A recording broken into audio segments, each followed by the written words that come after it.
Subhanallah, walhamdulillah, wa la ilaha illallah, wallahu akbar. These are the meanings of prayer that we are trying to manifest into our hearts and our daily lives. But in order for us to truly feel them in our salat, we must marinate ourselves in them before, during and after the prayer. That's why you must choose a specified time in your day. Maybe it's after the morning prayer, maybe it's in the afternoon, maybe it's in the night time. It doesn't have to be around the prayer time. But choose a time, even if it's for 10 minutes, where you sit down and you engage in the process of tafakkur, of contemplation and reflection. To contemplate and reflect upon the meanings of prayer is an important prerequisite to feel the presence of the prayer. You must have a set time that you commit to this tafakkur.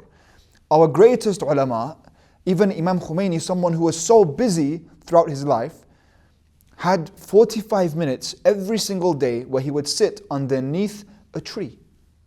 Imagine, one of the busiest men in the world sits underneath a tree and engages in tafakkur. And this was a very important time for him.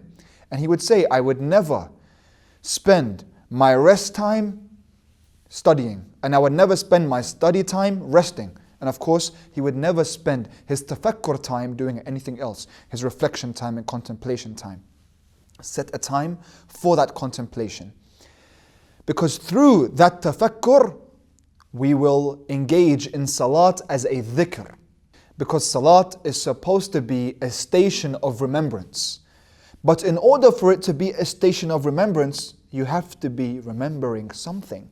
So, as Allah subhanahu wa ta'ala tells us in the Quran, أَقِمِ الصَّلَاةَ لِذِكْرِ, as well as telling us, أَلَا بِذِكْرِ اللَّهِ تَطْمِئِنُّ الْقُلُوبِ. He says, approach salat in my remembrance, and that through my remembrance the hearts will have tranquility and peace and serenity.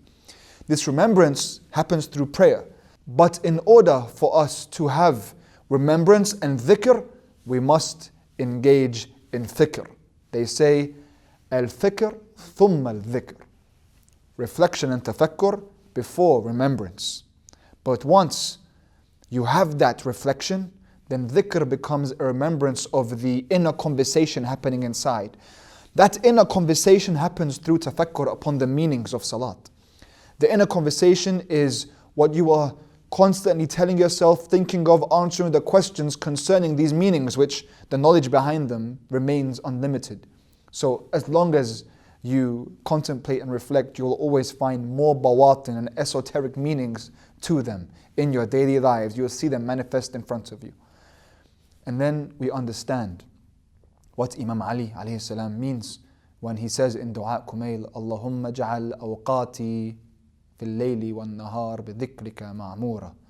Lord, make my times in the nights and the days built upon your remembrance, because bi dhikrika 'asha qalbi, as Imam Sajjad tells us, Lord, it is through your remembrance that my heart flourished.